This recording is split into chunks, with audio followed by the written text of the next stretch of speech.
Hello and welcome back to this episode of the Day Trading Bootcamp. In this episode, we are going to discuss inverse fair value gaps. So like I talked about in the fair value gaps episode, watch that one if you haven't yet. We have fair value gaps forming when price is trending upwards.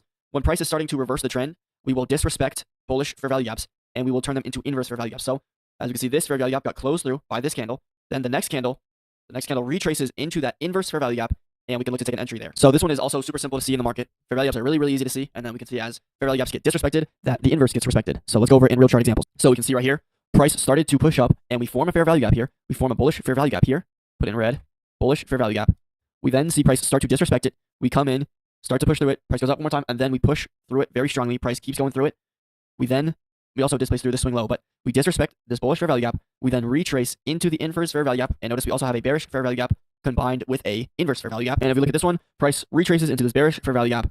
We make a bullish fair value gap on the retracement into bearish fair value gaps. We make this bullish fair value gap. Price starts to push through it. We go up one more time. This candle, we push strongly through the bullish fair value gap, disrespecting it. We then create an inverse. Price tests into the inverse with this wick, and we push down from there to go lower.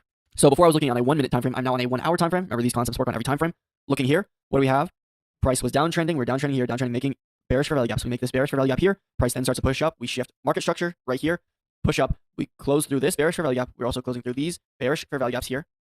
And when price retraces down, where does it go down to? We go down to this big bearish inverse. We go back to this inverse fair value gap, and we tap into this inverse fair value gap.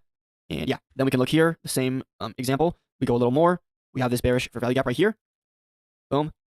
Bearish fair value gap. We start to push through it. We can't just yet. Boom. We displace through it. We disrespect the bearish fair value gap, creating an inverse fair value gap. Price starts to push up. Where do we test back into? We test back into the inverse fair value gap to go higher. And again, if you want to keep going, right here, we have this bearish fair value gap. Boom. Bearish fair value gap. Price starts to go through it. We come down a little. We then get a strong candle all the way through it, disrespecting this bearish fair value gap, turning into inverse. We retest into it, and we push up from there. Just like that. Same thing right here. Bearish fair value gap. Push through it. Push through it. Retrace into the inverse. Push off of it. Just like that. And then it's the same thing for bullish fair value gaps turned into inverses. So right here, we were uptrending from there. We form a bullish fair value gap. We then start to push down. We shift market structure right here. Shift market structure.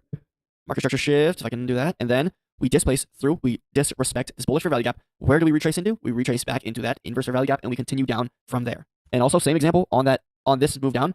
Where do we test into? We tested into this previous inverse fair value gap. If I draw this out, we tested back into this this bullish inverse fair value gap. That's where we tested and pushed off from. So super cool ICT concept. I love the inverse fair value gap. We can use it off entries. We can use it to determine a bias. I wouldn't really use it to target areas in the market, but you definitely can. But super easy to recognize in the market. Backtest this one for yourself. Thank you for watching this video. I'll see you in the next one. Peace out. Also, leave a comment if you've been liking this series and you like this video. I've been trying to put out a video every day, and I recorded 7 videos yesterday, and I'm going to record 4 more today to post while I'm on vacation to visit my grandparents. So grinding them out. Let me know if you like them in the comments, and I'll see you tomorrow. Peace out.